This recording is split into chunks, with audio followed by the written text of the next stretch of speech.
All systems go. Clear for takeoff.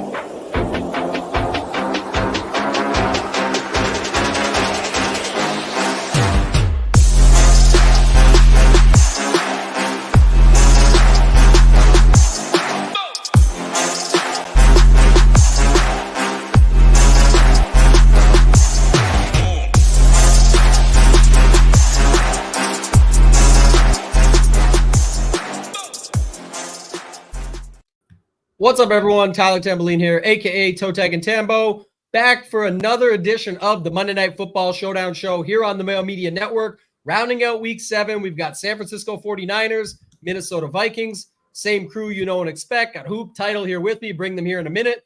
Before I do, want to remind everyone very quickly, this show is brought to you and presented by Run the Sims. We will have our Sim segment at the end where we break it all down, get your scores that you choose, incorporate some of that across the board so you guys can see what's going on with that. But without further ado, Hoopster, I'll bring you in, man. We got some momentum. The chat's busy today. The chat's rolling through. How you doing on this Monday afternoon, my friend? Yeah, doing well. Got a solid Monday night game, another solid week of NFL. I mean, the slate looked a little rough yesterday. We talked about it on the show. A lot of really low totals, but again, a lot of our members had success yesterday, and I said it last week. Momentum starting to build, and certainly is. Not only NFL had some big wins in MMA. I had a big win, and other members, followed that up. And man, it's a good feeling tonight. I think a solid slate of games. I love the 49ers and Showdown. I feel like I've just had a lot of success on these 49ers Showdown slates. So excited to talk through it with you guys. But I like what I see so far on the slate. Yeah, listen to Hoop and Title today because I'm the opposite. I'm the worst on 49ers slates. I always try and go against the grain, and then they drop 35 points on my ass again, and the defense is needed and everything else that you name it to go with it. But Title, bring you in, man. What's going on? Monday afternoon, we got another good game. Last night's game was good. I know, a lot of people had their different takes on how it played out, but still good game. And tonight's another good one, I think. Yeah, no, I agree with you. I wish Justin Jefferson was on the slate. Maybe the jersey would be on, but there's multiple options. I agree. San Fran slates can be a little tough because CMC is always the big question. He's a little banged up today. He's expected to play, but what you do with him, I don't like playing Brock Purdy at captain. Most Showdown slates. I don't like playing Kirk Cousins on most Showdown slates. So kind of has to be going back to some of these skill position players, like the past couple ones, getting the right combos. But yeah, I'm excited for it. Salary, it's an interesting one. I'm excited to go and talk about it because I think there's multiple ways you can go on this one. People talking Debo, Kittle, C-Mac. Then there's cheaper pieces, the Osborns, the Addison skill positions that can get there as well. So yeah, 500K up top, not that milli, but no one will complain about a little 500 stacks as we saw a solo shipper yesterday. Yeah, solo shipper last night. So Giant Squid got the job done. Congrats to him. You see that not very often, but pretty crazy stuff. Our guy AF Gator, no, shout out to him. Hit that like button. He already did it. Ross said my pay-up quarterbacks went off. Did not go with the pay-down options. He said the stacks tool. We did review this earlier, myself and Nades. The stacks tool continues. I gave it a lower grade this week, but I will say our Discord was all over it. If you didn't fall, or if you want to say fall for or go with these, Jordan Love and Russell Wilson stacks like I did, you could have just taken the best two pay-up options it said in the stacks chart. And it was Lamar was number 3. Mahomes was number 5. Get out of just here, imagine. Just imagine if you guys did a show on Sunday morning with a guy that told you to pay up at quarterback on the slate because everyone was get out of here, Josh Allen. And Jared Goff is good. Get this guy. Jared Goff is good. Lamar dusted you, buddy. Lamar just absolutely dusted you. I said to play Lamar. I was over the field on Lamar. I said play Lamar. I said play Mahomes. You would rather have Jared and I didn't say Josh Allen. And I said Josh Allen, if he gets 25-ish, you might be good. He got 25, but it wasn't good enough. Hoopster was right. I always give him one credit when he's right. But I will say, Josh Allen did not $8,200, $8,900 Diggs play. No, thank you. And then your Jared Goff better than Lamar.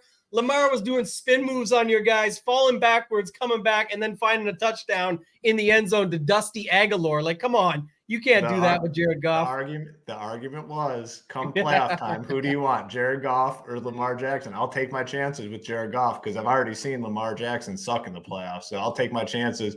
And our guy Lay the House, who one of the guys on an absolute heater. I mean, second to our guy D-Dry, who comes in with another $25,000 win yesterday on the early only slate. Lay the House is on an absolute heater, and he said he listened to Hoop, so that's a good. All sports too, by the way. He's posted it today. Yeah, hitting them all. He won in NHL. So NHL, just he had $300 in, got 10K out. The projections are fire there. We've got those going. NBA, though, the big thing back tomorrow. I want to talk to you guys quickly about that. If you guys haven't done so yet, go check it out. ShipItNation.com. We just posted a contest. I'll show you that in a little bit. You can win a free 6-month bundle. You can also win 6 months when we get to 4,000 subscribers on our YouTube channel at ShipItNation. But subscribe to the Mayo Media Network while you're here. A lot of places out there have good packages, have good projections, have good stuff. But just keep in mind, if you see 319, 329, or 120 a month, or whatever else you might see, it's typically for one sport, or even if it's for all sports, it's like 120 a month. This is going to be a package where you can get the 6-month bundle for NFL down using code Mayo to $323. So it's just a little bit more than our blast off bundle we had when football launched. We wanted to keep it that way, so it's just a couple bucks more. But just to note it, you go get that bundle. That's for all of the sports, which we'll show more later, but you get all the NFL stuff still. NFL Showdown, NHL with those projections. And then we talked like with Rob, our guy, Lay the House RM. Rob has a testimonial on the site.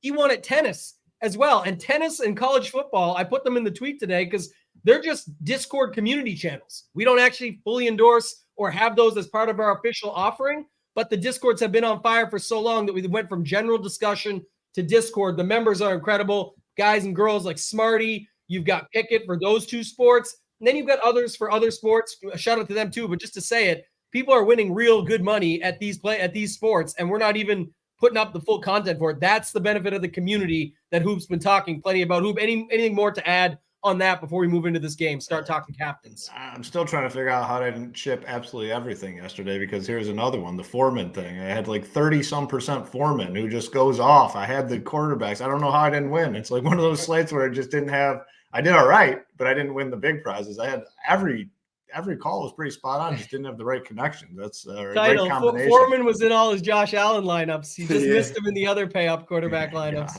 Actually, it probably is true because he's so expensive, and then Foreman. That Diggs pay-up, you had to get the cheap running back in there to get Diggs. That's why. Yeah. It's all good. I'm just messing with Hoop. You guys know he's my boy. I love Hoop. I'm just having some fun, but I want to have some fun with this game. If you have nothing else, Hoop, let's start it off. Give me your grand scheme overview.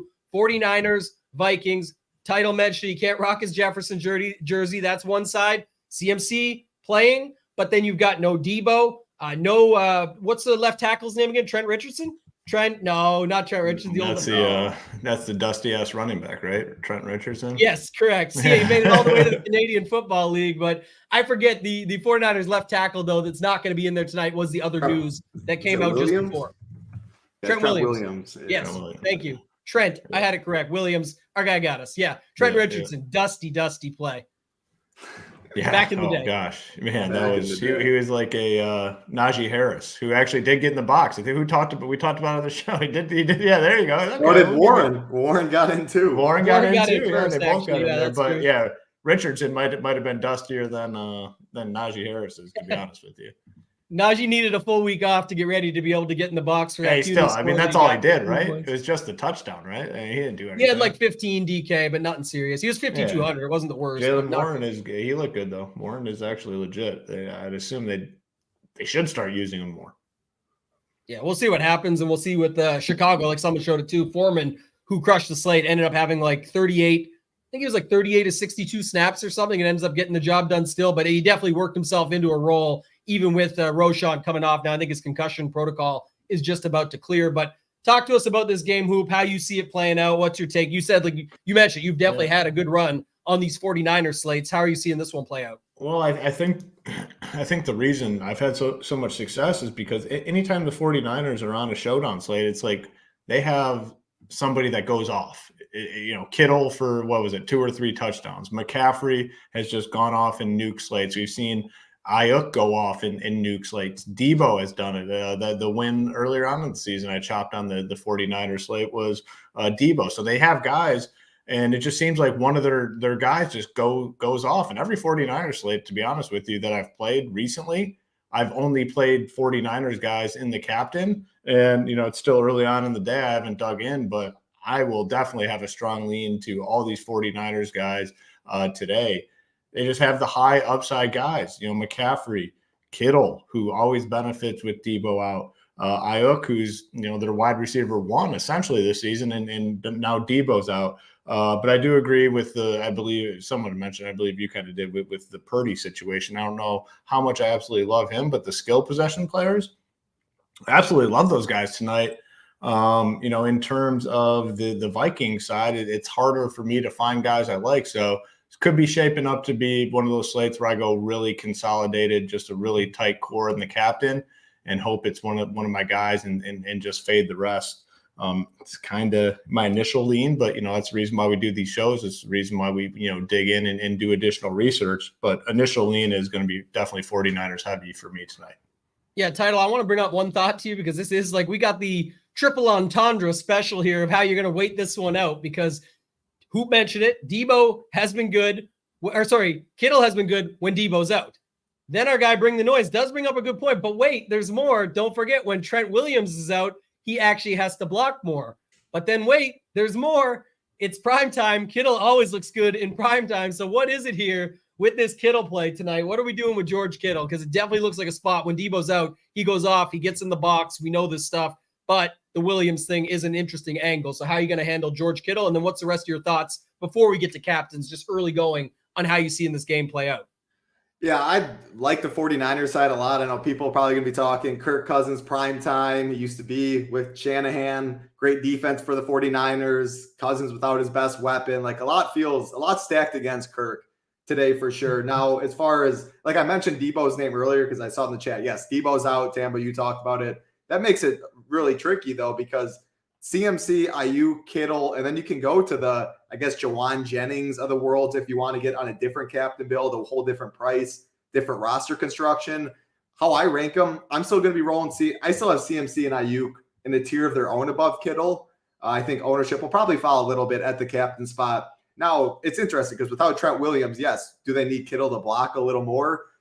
I mean, Minnesota doesn't really have any pass rush that I'm worried about. So I think Kittle will still – I'm not really worried about it. Yeah, National Tight End Day. That was yesterday. People still talking about that. Dude, how? I mean, that was just endless. It was worse. I think it might have been worse than the Kelsey Taylor Swift thing yesterday. I mean, it was just relentless. Every time you turned your head, you're getting hit with National Tight End Day or week or whatever the hell it is. Man. So maybe it's week. Maybe it does carry over. I was going to just say that. Funny tidbit. It is day. So everyone who's getting ready for this tonight and loading up all their Kittle and Hawkinson, October 22nd is National Tight End Day. They missed it. You can't get the discount the next day when it's gone. When you get this code Mayo and it's gone, you can't get the discount anymore at SHIPIT Nation. It's not going to be that day anymore. So it's not Tight End Week. It's Tight End Day. Back to you, Title.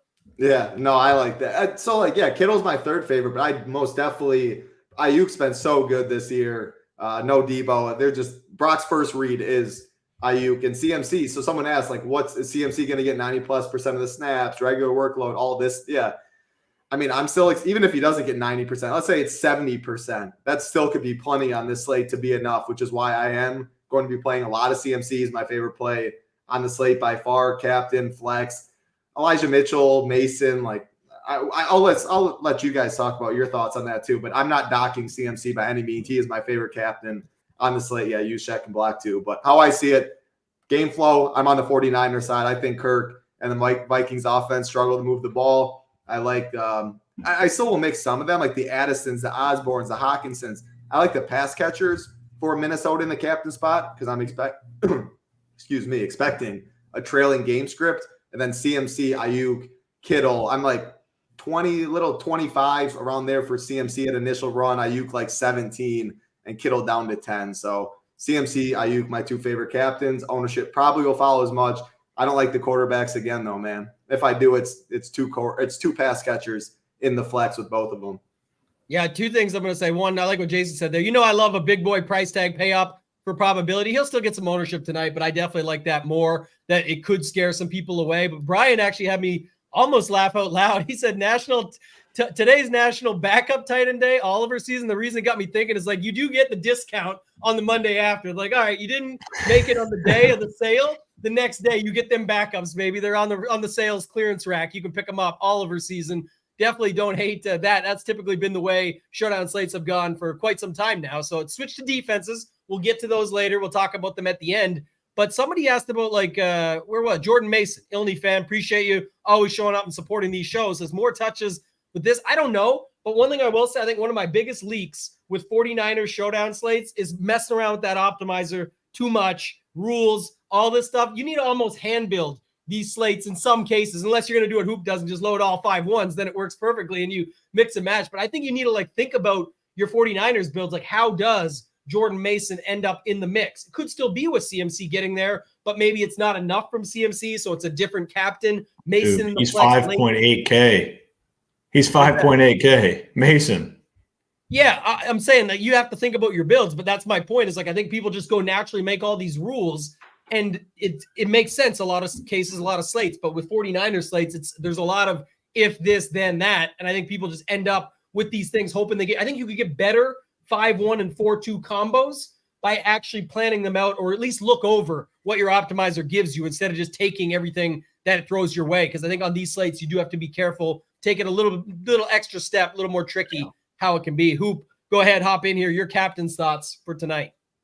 Yeah, I mean, very similar. I mean, I want the skill position players on the 49ers in a big way. Obviously, Christian McCaffrey. No, I'm not worried. If he's going to be out there, there's been very few times where Christian McCaffrey has played in a football game and he's limited or they limit his snaps. They've even said it in the past about getting – it was a showdown slate, I believe, where – Elijah Mitchell's got to start getting some work, and he just barely gets anything. It's like Christian McCaffrey's backfield by far, and they just don't. If it's a somewhat competitive game, he's going to be out there in the key spots. So good, so dynamic, best fantasy player.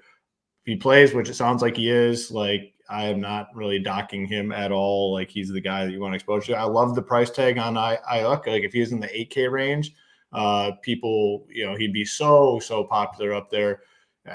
I think a lot of people haven't realized he's their wide receiver 1, and the number 2 is out in Debo. So really, really like him up there. A lot of pass to big boy game, and then Kittle I like as well. Purdy, I'll have some, just because maybe it is a game where he spreads it out. Maybe he hits McCaffrey out of the backfield. Maybe he hits Kittle at the 5-yard line, and then Ayuk has a 30-yard touchdown or something like that. There are pass I think to Purdy. And it's a good matchup too, against Minnesota here, bad defense in the dome, all that stuff. Just to talk some Vikings guys, some potential captains. I just don't think I like Cousins here at all. I just want to see. He's not getting a lot of ownership in the captain spot, but I struggle to find a path for him to be in the optimal captain. So. Don't love him. Hawkinson would definitely be the guy that I like most on the Vikings side. I think it's actually a pretty good spot. I mean, you have to imagine 49ers defense gets to Kirk Cousins. He's going to have to release it pretty quick. And, Hawkinson's the most logical guy to throw it to. I'm just not seeing anything else that I really want to play in the captain spot from the Vikings. So again, could change, and all the information will be updated on the website, shipitnation.com. But as it stands now, it's going to be a tight group for me in the captain spot, mostly revolving around these 49ers guys. And again, if you're taking that approach, I just think you got to be aggressive with it. You can't just, toe tap here and there and say, oh, I'm going to do some of this, some of that. I think the best way to approach it is if you're going heavy 49ers, just go all in with it. And see what you get. Don't limit the number of 5-1s you get. Don't limit the number of 4-2s you get. Just go all in with it, and you just have more combinations and more routes to get to the top. Yeah, I like that too. Title, what's your take? A lot of people are already asking about these cheap options. I've got some takes, but I want to get yours too. I guess people saw the Dallas game where Gallup, he was in the Mega Millie winner. Brandon Adams got the job done with a unique with Gallup up there, but for the most part, if you that same type of lineup in other places was dust to a ton of dupes. But Dak ended up being the captain because Lamb and Allen and others didn't get there. Gallup dropped a couple balls, etc. But we're seeing a lot of people talking about the Powells and the McLeods and some guys like that, Ronnie Bells. What's your take on using the cheap captain today and then just jamming the rest all in? Yeah, I think it is viable on this slate. It would be the Brandon Powell, I think Jawan Jennings, Ray McLeod, because they're going to be on the field without Debo, without Jefferson. Wide receiver 3s that are in the mix. It only takes 1 in showdown, especially if you want CMC. Ayuk's expensive, Hawkinson. I think it's viable on this slate. What are your thoughts? Because I think that it is a pretty important talking point. Yeah, it just becomes a challenge for me in some cases because, like, let's use, Powell, I guess, he's 4,200 up top, so it's fine. That's not as cheap as what I was thinking. Like, people mentioning Ronnie Bell, it's like typically very easy just to flip the build for whoever Ronnie Bell is up top. You can just swap with he has to really do something, and others have to stay really spread and balanced. Otherwise, you can pretty much just flip the build. You probably have the money or you're close. That's Powell's the cheapest I would go. Powell's the cheapest for sure. I'd go a captain. Yeah, I don't hate him. I thought, again, that's a nice thing too. Hoop kind of brought it to my attention just looking at it. But like some of these prices, they'd already had bumped for these situations. DraftKings has done a better job of that lately. Why I like it. That gives you some paying up for probability, even at some of these other price tags. And we talked about it with Ayuk already. Even with the limited McCaffrey, the Q tag still attached, some people being worried, it's still really hard to think that at 18K, everyone's like, let's save 1,800 and play a 16-2 Ayuk in the captain. It just doesn't feel like that. Like people are still going to find a way just to get to McCaffrey there, and maybe for right reasons. I'm saying that's why I kind of like some of these price adjustments that they've already made. I struggle with Cousins, like Hoop said. One thing about Purdy, and I usually don't play a lot of quarterbacks in the captain, but when I do, you kind of want somebody like Purdy who can spread it out, and then it becomes good leverage to a guy like Ayuk and McCaffrey who are above him. He spreads out. The guy's got 3 of his last 4 games, 20 to 25 DK fantasy points, where you can definitely get there with that up top on a slate like this when both sides do that a little bit. It just depends on how you think Cousins shows up for his side. I know it's not really just a primetime game thing for me as much as just the options that I have. I like more. So heavier on the San Francisco side. It probably would be, all jokes on the National Tight End Day week aside, Hawkinson, just because there is a chance he catches like 6 to 8 balls and gets 100 yards or whatever it might be, maybe a touchdown. And that just could be a thing. And then Addison, Powell were kind of the other 2 I was thinking. Hoop, did you have further takes there, or do you have running back takes? Because we're going to go into that next anyway. But the chat's talking about Madison, Akers. We already talked on the San Francisco side a little bit besides Mason versus Mitchell. And then we'll come back to title on those same thoughts with running back. Yeah, the one thing I definitely wanted to touch on was the cheap captain plays, and whether it's Powell or whoever you're looking at tonight.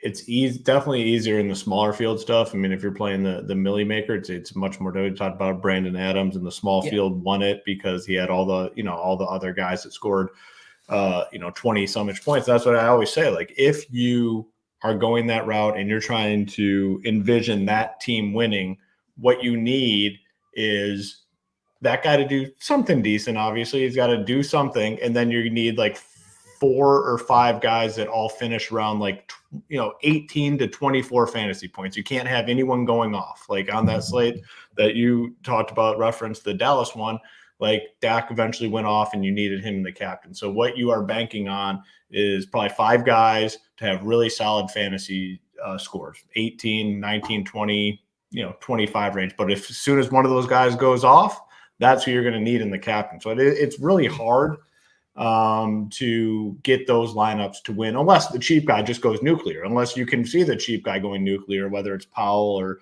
whoever you're talking about today, Bell, McLeod, whatever it may be.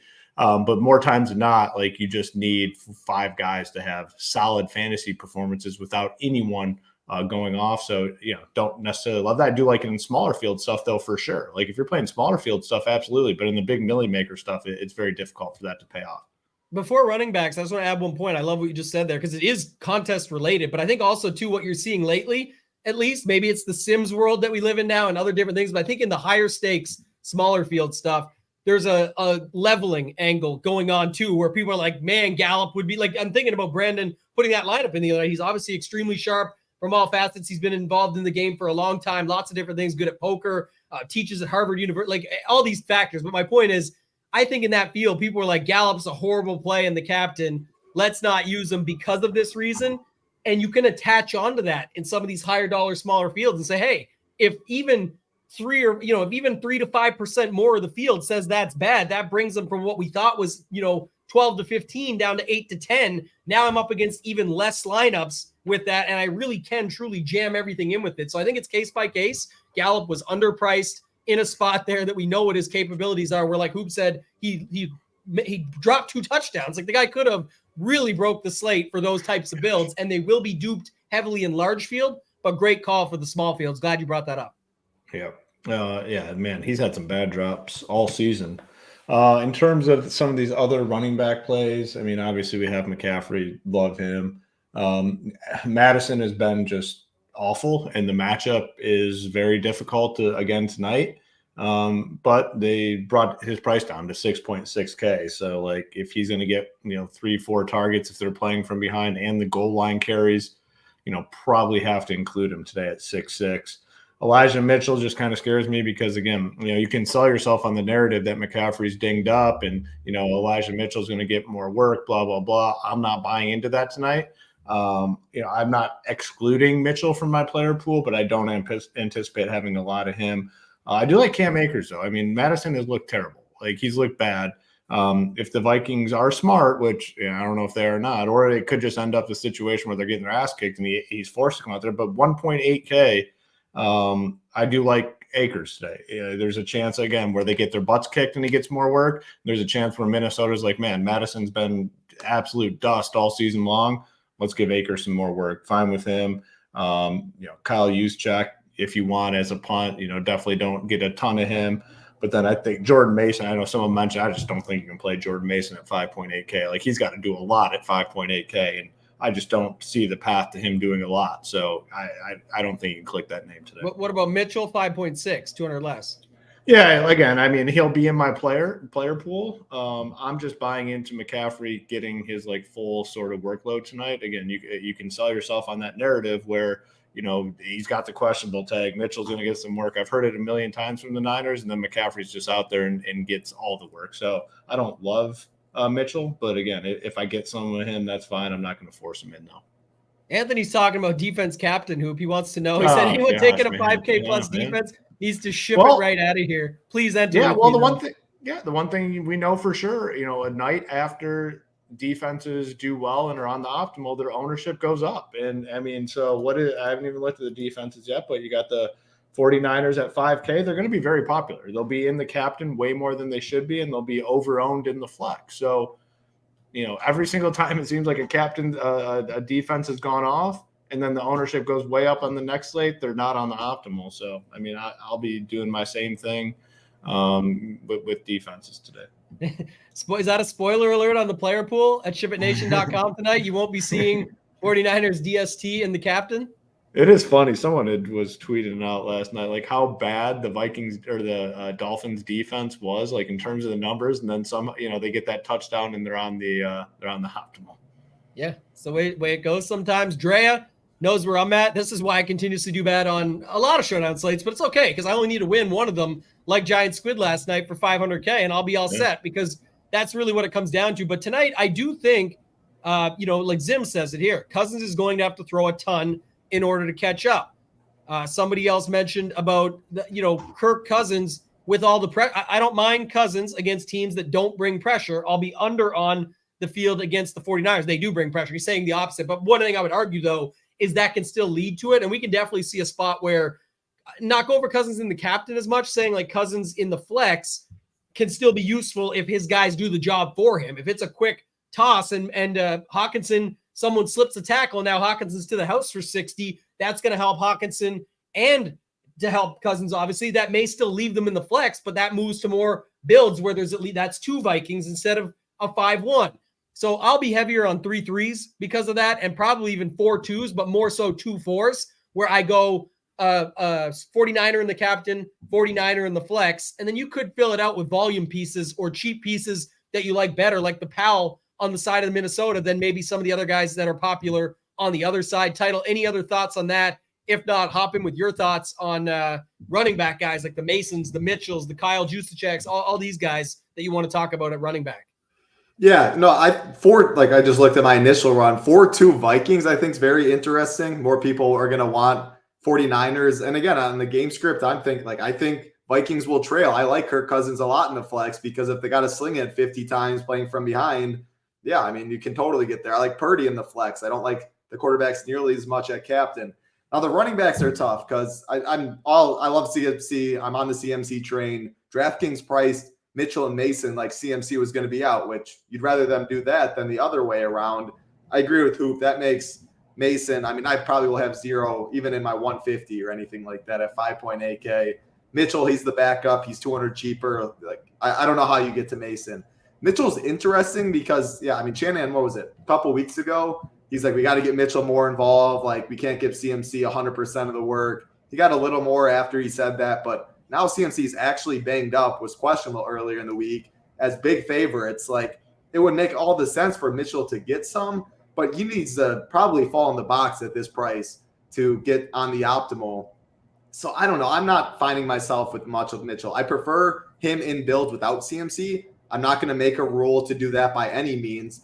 But maybe like CMC captain, Mitchell flex, just feels like you need so much to go right. So I prefer if I pair them probably to be in the flex. But no, I don't like the Mason at all. Don't really like Elijah Mitchell. I'm going to be on the CMC train. Now the Cam Akers Madison stuff's very interesting because last week, I mean, it was 2 weeks ago, it looked like Akers was closing the gap. It was going to be him and Madison splitting, or maybe Akers would even overtake him. Last week it was all Madison. He outtouched him 22-2. Akers was hardly on the field.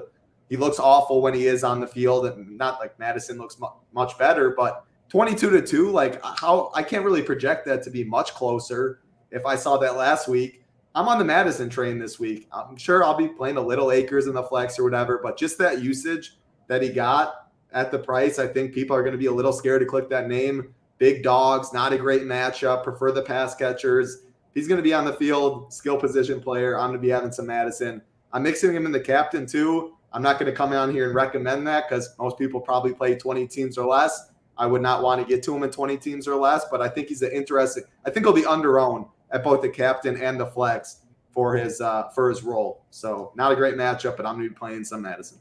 Yeah, and you brought up the Mitchell point. That's what I was going with earlier. If someone wants to use this as their angle, if they're hand building, we haven't heard from our guy Double D yet, but hopefully he checks in soon. But real quick, just to say it, like you said, Mitchell, and you won't set the rule, but that's not against you, so just in general. Like if you have CMC in the captain, how I would see this, not saying it'll go this way, but if CMC gets there, let's say he gets 2 touchdowns and crushes on the ground, and then it's game over, and the 49ers just run away.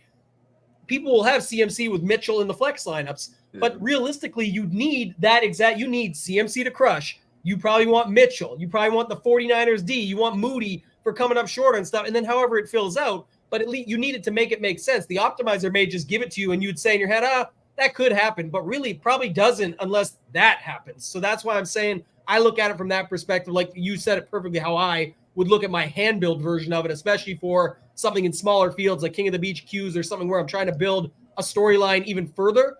In these large fields, you saw last night, like no one is going to get with their script to that build with Miami, unless you're Giant Squid that you did get to it and you got the job done. One person got to it and it was the optimal. And again, congrats. But it's saying like that is not really good. You're just going to get that from the optimizer. In my stuff, I focus more on, I do want to build it out that way. Hoop, anything else you want to add there? If not, we can move to these pass catchers. People are talking a lot about different options, especially on the 49ers side. We kind of know with Jefferson out what that looked like after last week, but what are you doing on this 49ers side? And then you can chime in on the Vikings as well. Pass catching options, wide receivers.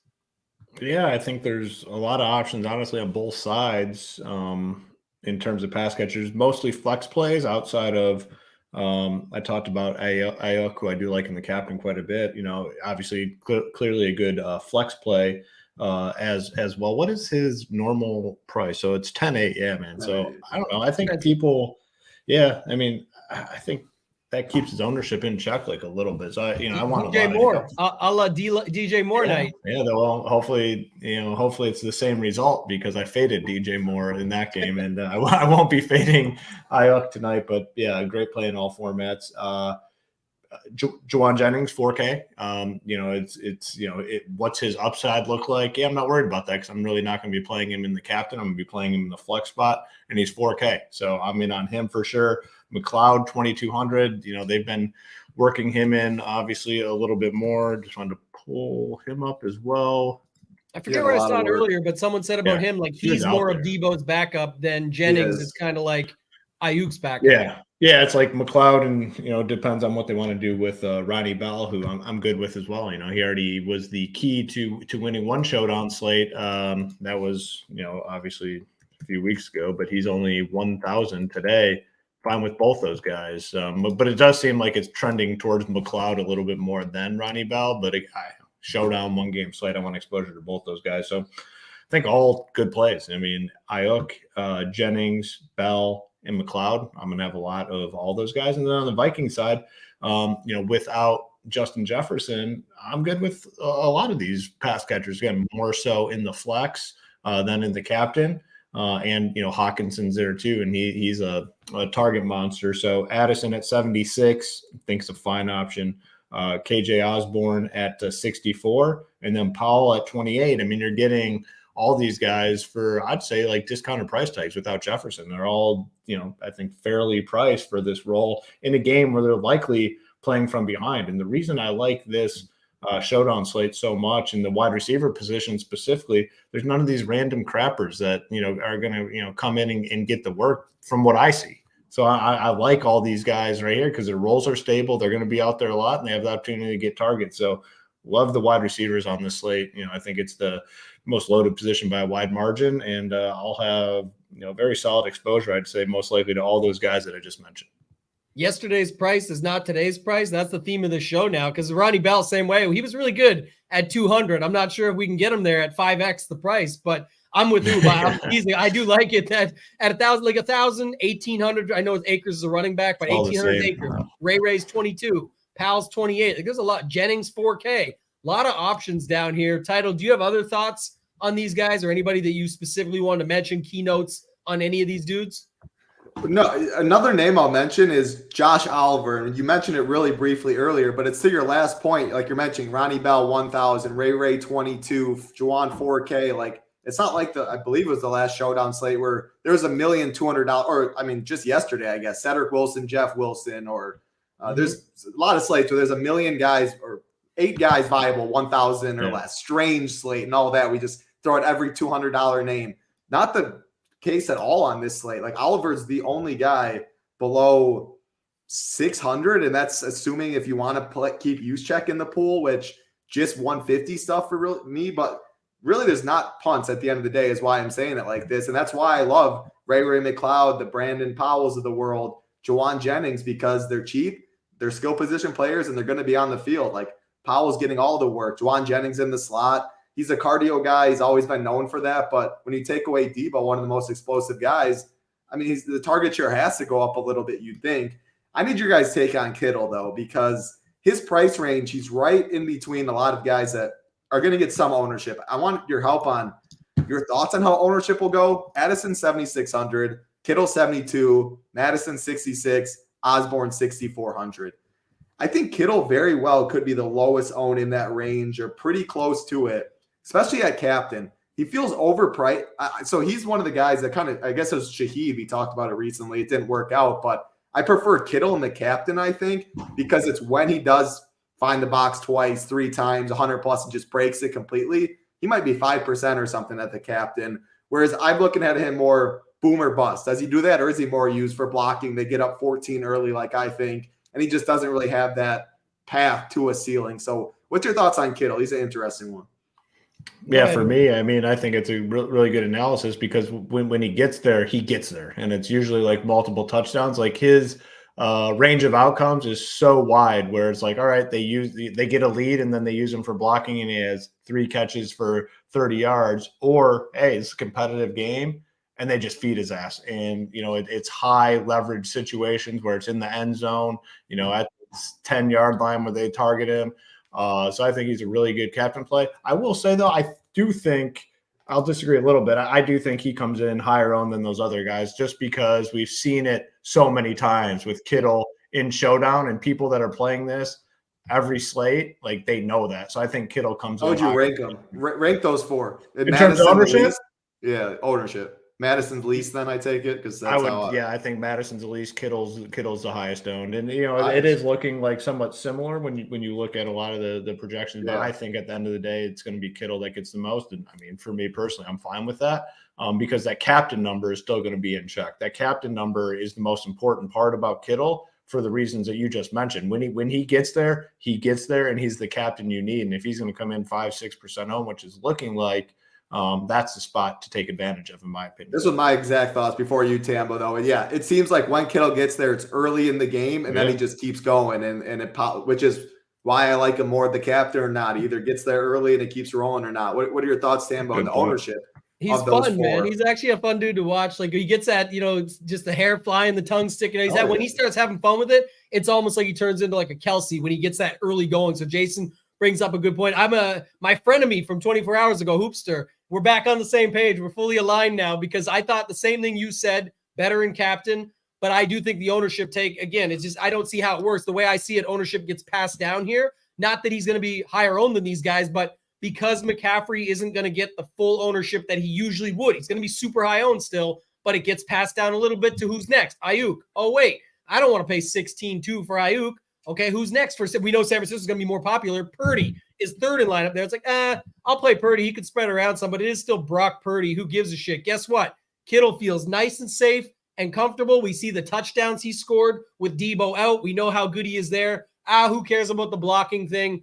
Give me Kittle. I still think it's right. Your point that you made and what Hoop just clarified is like, again, let's get him there for early and often, but I don't think his ownership is going to be super low. I just think it's fine that it's held in check enough to a number that it's easy to take your stand with them and just get in line or get overweight.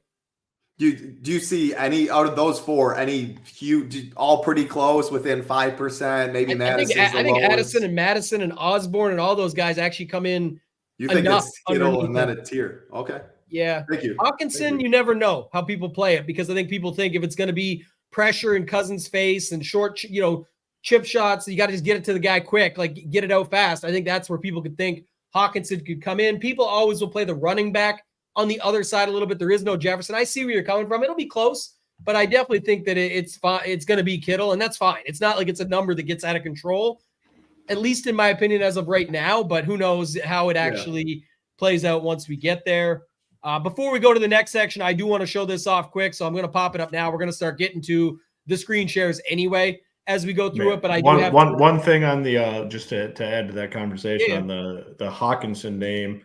I'd throw him in the same category as Ayuk, where the price looks like it's high. 8,800. It's not where we typically see a guy like Hawkinson.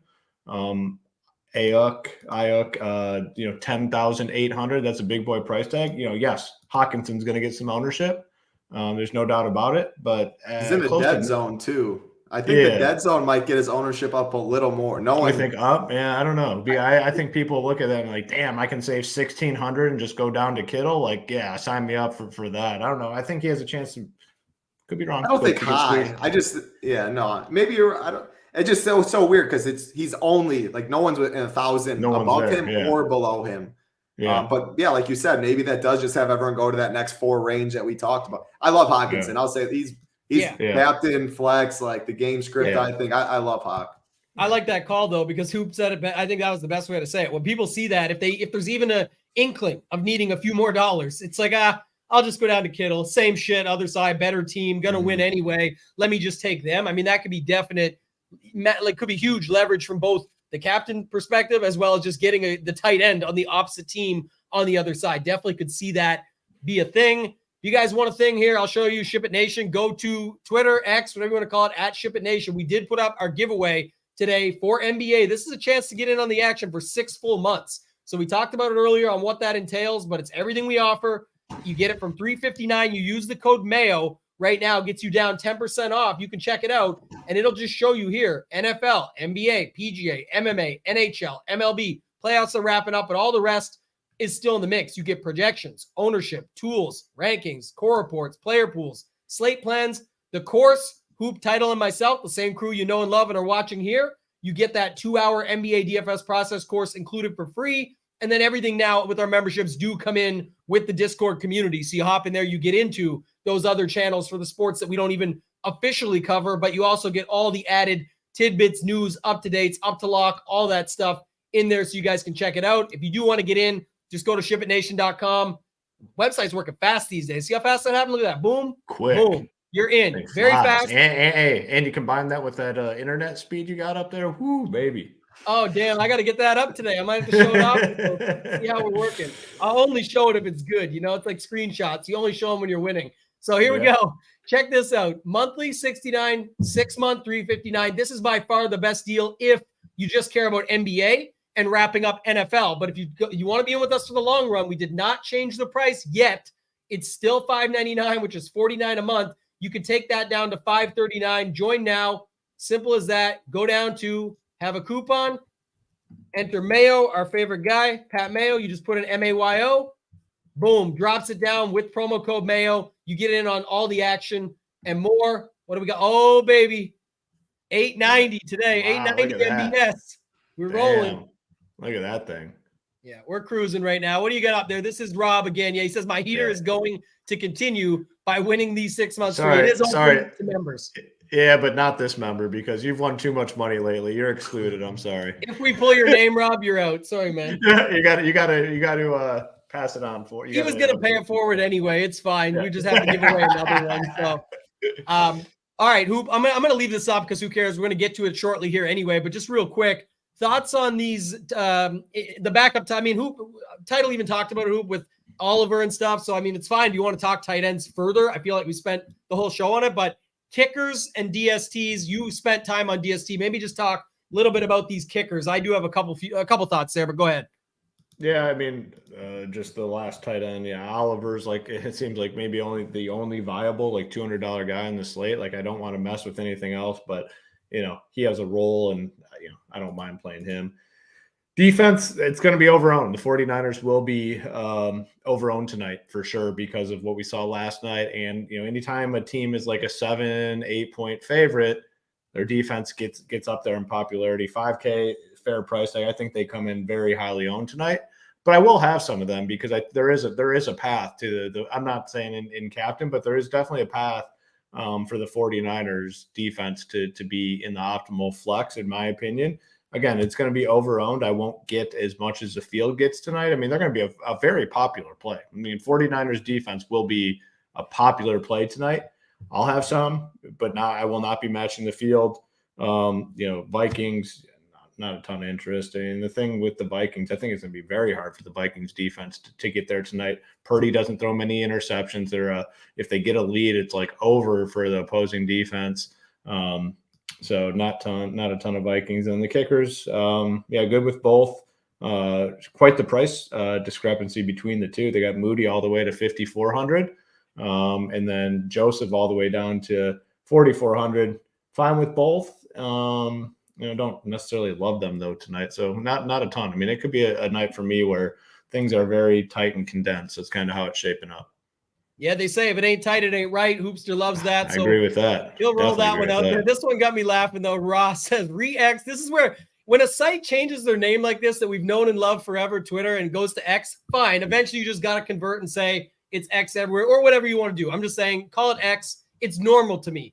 But then when someone drops the Re-X Tambo's X with hashtag, like, that's what I'm like, is it real? Like, are we actually doing this? So Tyler had asked how you get in. If you guys go, it's on RX at SHIPIT Nation. You follow us, you repost it, and you reply hashtag SHIPIT. If you put the rocket ship emoji, you probably have a better chance because we love that one.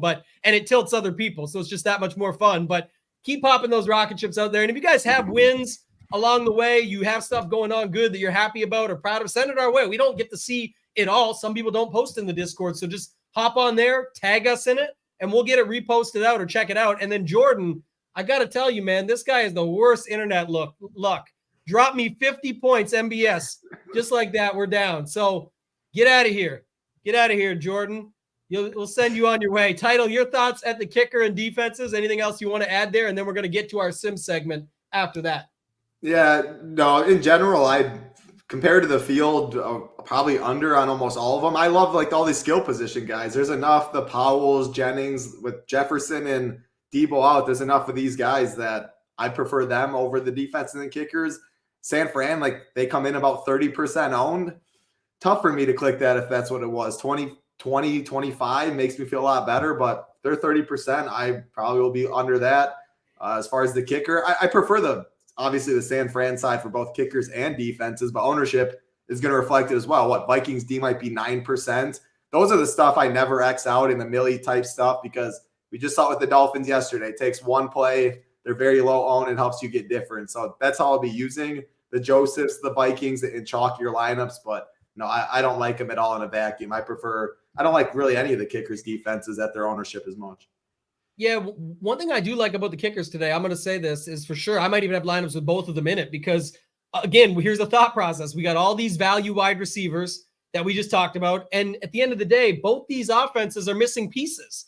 So, well, it's going to be, I mean, I can easily see the Minnesota side crumble, like be able to get enough, chop it up with the Hawkinsons and a bit of running game and stuff like that to move their way up there. But then it becomes a kicker. And then the same thing on the other side, when you're missing a guy like Debo, that can hurt you. If CMC's oblique does act up and you have other issues, like things can happen. So Moody could definitely be the guy. It's still Brock Purdy at the helm. We talked about him. He's had great games. He's also had some bad games. It could happen. So I actually don't hate the spot here where you could see that. One thing I want to note too, just for those that don't know or watching for the first time, when you do sign up for SHIPIT Nation, we added something during NFL season called SHIPIT Nation Education.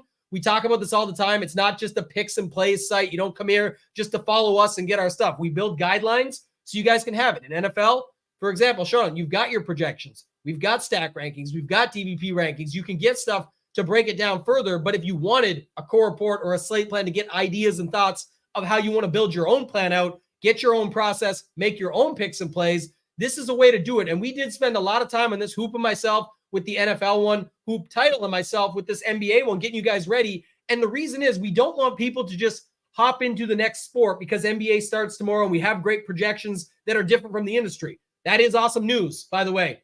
Promo code Mayo. Sign up, get in on that. But we want you to be able to hop in prepared. So you see the course breakdowns here, but if you click view course, you can see this all for free on the site. When you're a member, you click member access and you'll get right in. But the course is included for free. In this NBA one, there's the introduction where we broke it down, the process we go through, goals, mindset, cash, GPPs, single entry, 3-max, contest selection, reviewing and analyzing your process.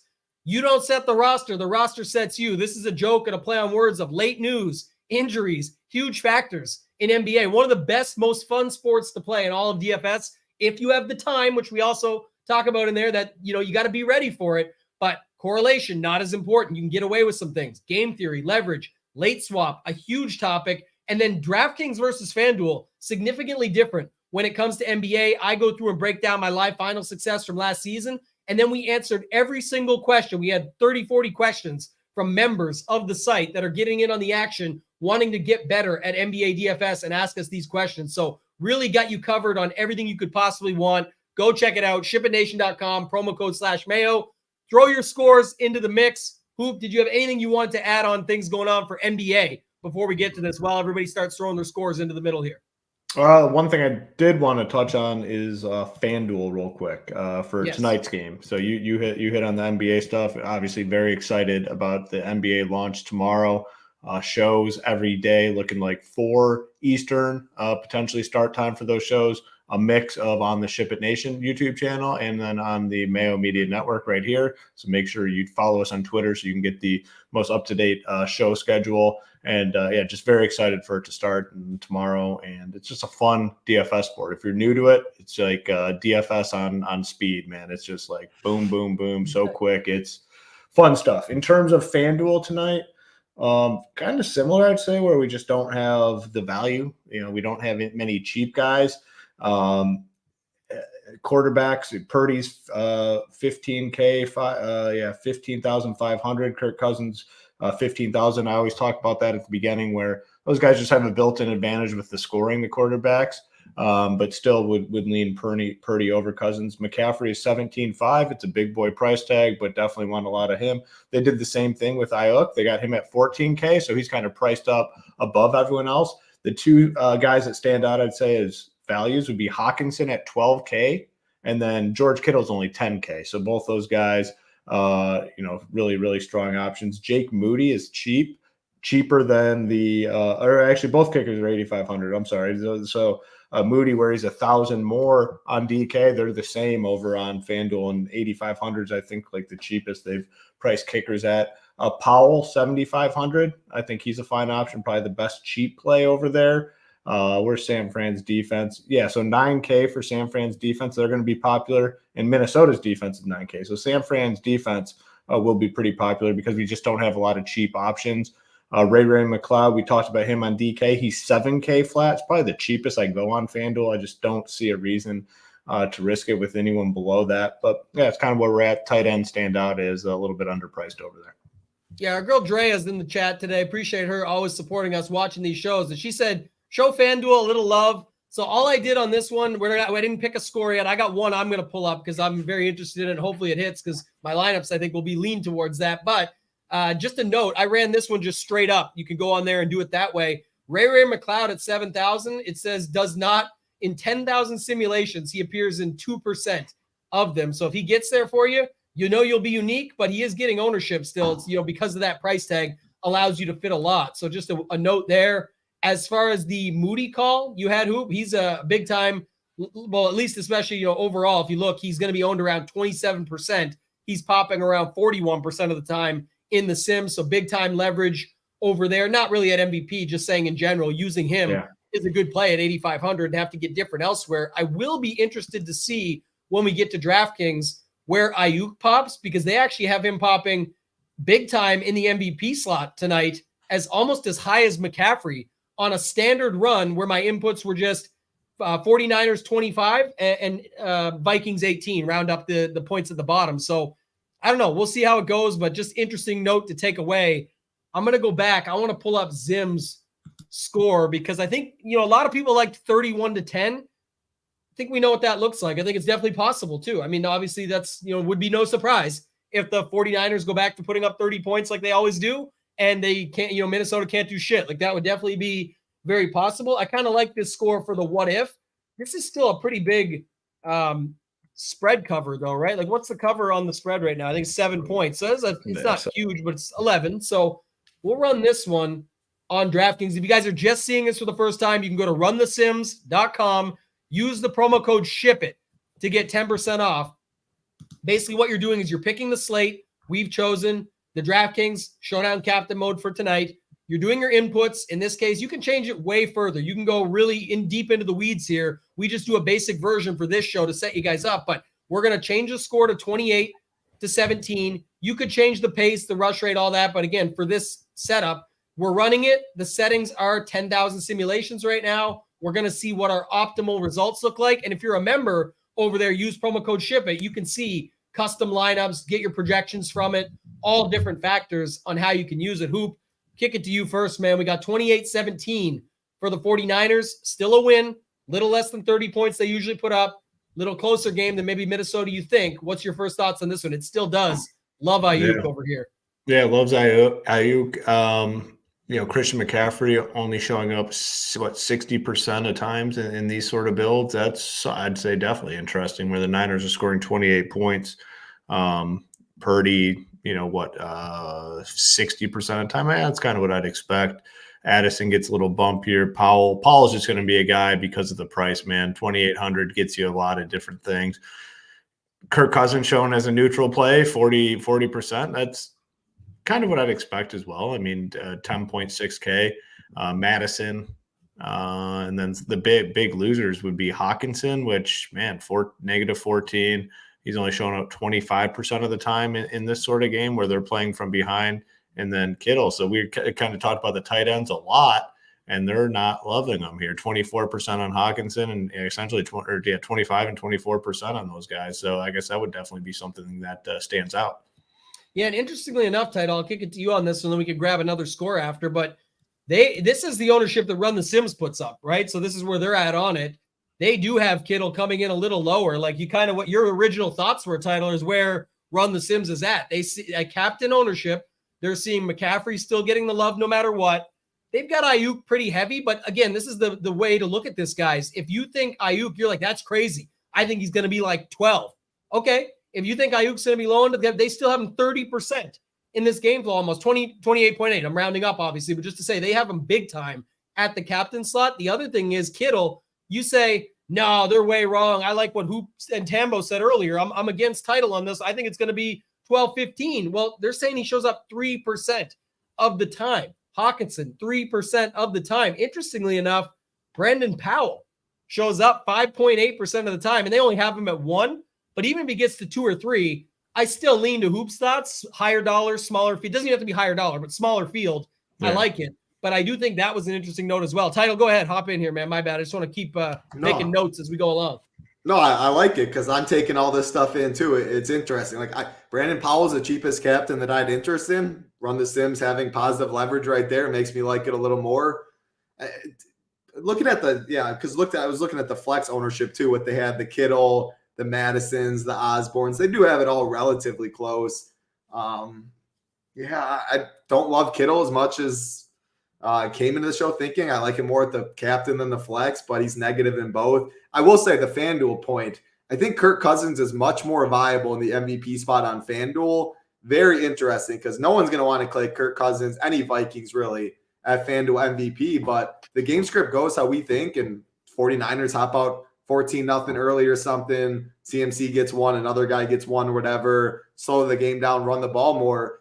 I keep telling myself, but I just see Kirk dropping back 40, 50 times, them getting behind early and garbage time and all of that works. You'll very, very rarely see a quarterback, I think, as low owned in the MVP spot as you will today with Kirk. Yeah. I'm going to play. I agree with a lot of those points. The one thing, though, in relation to this game, I don't think there's any team in the NFL that is better than the 49ers at just shutting shit down. Like, if they get a good lead, they can just shut it down. Now, you still want, in that situation, you still want to look at Kirk Cousins if you think they're playing from behind, because this team will throw it a ton. They have no problem just saying, you know what, we're not running this ball anymore. We're just going to start chucking it. But the 49ers do a hell of a job of just saying, hey, we got a 2-touchdown lead. Game over for you. Let's go home. Is this the first game since it is the first game since the loss in Cleveland too? Remember we were talking about it? Yeah. And you just reminded me of that, Hoop, because that's what it is. Their offense, you never have to really worry about. You did in the dog pound there, but just to note, man, their defense is they're always just as fired up. So it's like the guys are coming off and dudes are coming on. There's no breakdown between them. I know it's hard to say coming off that loss that you just saw, but still, in general, that was a pretty interesting thought. So, baby, let's go. Sorry to cut you off. We keep clicking on. Yeah, we're both excited to click it up, so I just kept messing with you. But Double D in the building. What do we got, Hoop? What's he saying? 87 lineups. I was going to say, I when we talked about it earlier, I was going to say he was further along than he was last week, and that is the case. Our last Showdown slate is at 87, so more than halfway home. But he likes Ayuk in the captain. And Kittle captain after lunch. Okay, all right. I like He's that. We talked remaining all Kittle captain after lunch, and now we're on the segment where it says Kittle's a bust. Two things, Hoop. One, I went to the 31-10 build just because everybody brought it up. 2 or 3 people had mentioned it. Good news for you, Hoop. 49ers D, horrible leverage. Cap, get them out of the captain, it says. They're still in the flex around 30% of the time, so it likes them much better in the flex. That's where the overall leverage comes from. It says that he thinks they're going to be 18. This is when we say, I actually think they're going to get up to 25. It still likes them at 25. You'd still have flex leverage, but it does not like them in the captain, but it still does not like Kittle, does not really like, it likes Hawkinson even less. It still loves Ayuk. It's, kind of there on McCaffrey about the field of 21% of the time. Addison just missing. Powell, though, still shows up there, back to what we were looking at earlier with Title. Those 3 receivers, those Vikings, I should throw Hawk in there and make it 4. I think that's where I'm hoping at least one of them are on the optimal is my initial or my thoughts right now after talking through the whole show and stuff, because I don't like Vikings D. Don't love the kicker as much. Kirk only really in the flex. I'm hoping these Viking skill position, mainly the pass catchers, because I know I have more Madison right now than I want. So maybe that'll come down later. That's not a fun click. But yeah, give me the Vikings pass catchers. Yeah. Do you got one more score you want to check out, Title, and then we'll get out of here? Just real quick while you're doing that, posted it up here, the link. If you guys are already subscribed to Mayo Media Network, great stuff. You're going to get all these shows free that we do on here. Now we're going to be on here Monday, like today. We're going to be here on Thursdays for the Thursday Night Football Showdown show. We're going to be back on Sundays, 9:45 a.m. Eastern for the main slate show, week 8 on the horizon. Then we're going to be back starting this week. We're going to start on Wednesday and Friday with NBA shows, and every Wednesday and Friday moving forward somewhere around 3:30, 4 o'clock Eastern. So we'll get that time launched officially, but right now we're still working on it. But just check that out. Title, what score do you got for me? Since no one put it in chat, let's go 24-21 Vikings. Pretty much exactly with the spread in Vegas. Close game. Vikings somehow pull it out, which I don't expect either, but no one's saying anything. Let's see how this changes some things. So I see what you're doing. You're trying to sell yourself on your Madison shares right now. I just want to see what's going on. It does too. We'll go to it in a second. But Michael asked this question. Good question. There it is. to bring up. We will Title's too be sharp. doing 2-game shows this week with the launch. Usually it will be, just so you're aware, 3-game slates and more that we're doing the shows. But for this week with the 2 gamers, tomorrow night, Title and our guy Hebrew Cheetah, Rio, will be on with them. They're going to establish that little connection. Get on there. Those 2 guys will break down the first slate for you. That's also when we'll announce our winner of the 6-month bundle. So if you haven't gone over to our X, now we're moving on to that. If you haven't gone to our X yet, and what do you quote, repost it on there, you got to go do that now to have a chance to win the 6 months. Go ahead. Yeah, our guy Jordan's on. I appreciate you hitting up the content super early, but all I literally did was pull over the players from DraftKings, and I took out the $200 guys and the quarterback. Yeah. So the injuries are up next. We'll have everything updated here. All right, let's look at a Title. You have your thoughts. You definitely did boost your Madison shares up. It actually boosted your PAL shares up too. Your bags are all getting lifted here.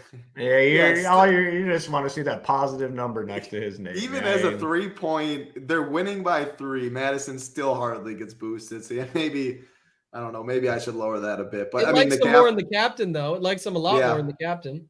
Which, the more I think about, I don't know, it feels so hard to do that, but maybe it should just be the same sentiment as Kittle. Like, the script's completely different than we think. He's going to be so low. I don't know.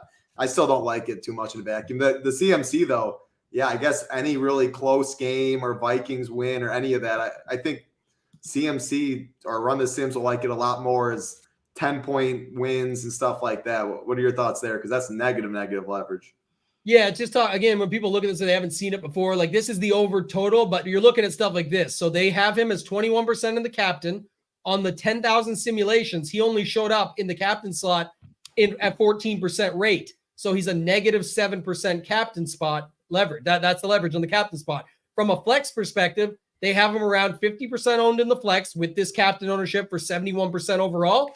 In that same 10,000 simulations, he's only showing up 41.1% of the time. So it kind of makes sense. If they're not going to be out ahead and that's not how the game's playing out, you're going to need more to get there at that $12,000 price tag in the flex. 18,000 in the captain is just more likely that it's the other side. It's more interesting that Ayuk just continuously pops no matter what.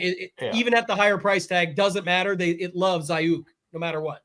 I think the Christian McCaffrey thing is more a product of not having the super cheap guys on the slate. We don't have a ton of extreme value. Like the most comfortable cheap play is sitting at 2,800 Powell. There's not much below that. And in order to play $12,000 player at a super high rate, you're going to have to play some cheap guys, and none of the cheap guys are projecting well at this point. So it is an interesting dynamic, but I think that definitely has a big factor. Yeah, Deacon to the Legend said, will the NBA tools be live for tomorrow? Are you guys waiting until Wednesday? Also, in that same post that we just made that you can go flip out there to win the contest, we have the video where Hoop and I did the launch show. Just looking at it quick for those that stuck around and want to see it, projections, ownership, live as of tonight. We've been testing it all day. I'll be working on some stuff after this and into the evening to get that out on the site. They're all good to go, but launching it so these links actually work. The core reports will be up for tomorrow. The slate plan from our guy Rio will actually start tonight with some basic thoughts on the slate. So you'll be able to wake up tomorrow morning and get first thoughts on that.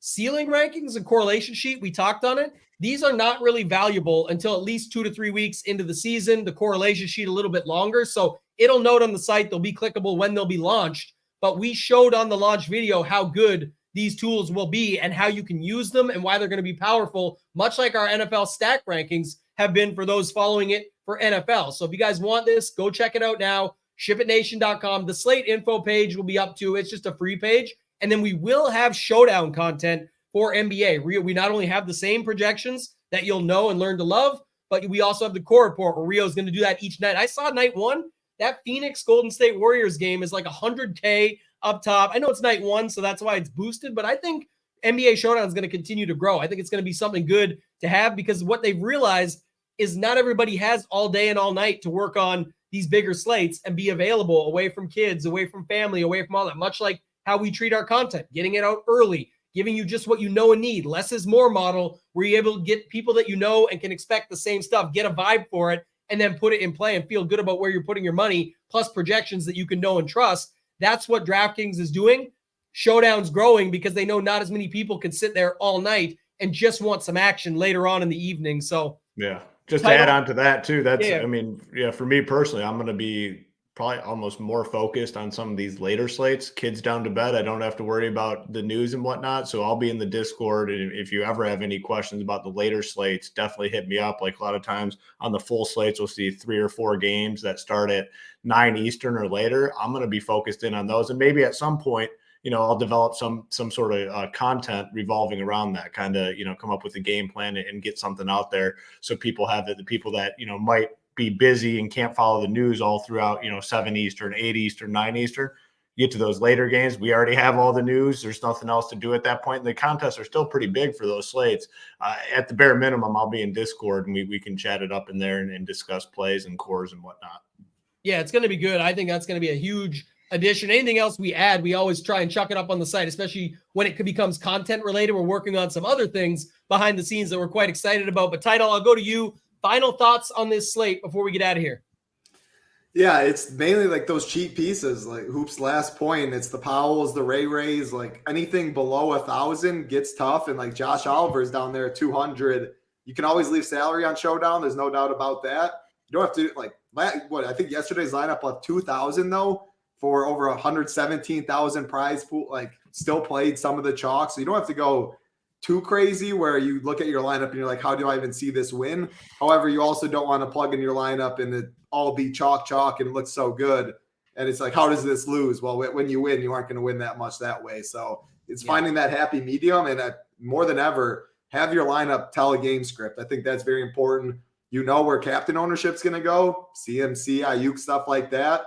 I think you can mix in all the other pass catchers we mentioned throughout to get a little different there. Again, leave some money. I think that like if you have a lineup with Hawkinson, last point I'll make, the Hawkinson was in his own tier, and then you drop down, it's Kittle, Madison, all that. Build a lineup, put Hawkinson on it, take Hawkinson out and pick any of those 4 in that range that are 1,400 less or something like that. Little things like that. I'm not saying that's the only way to get different. However, that could eliminate 100, 200 people in a chop, and that could be the difference of 50,000, whatever it may be in your contest. So always think about that.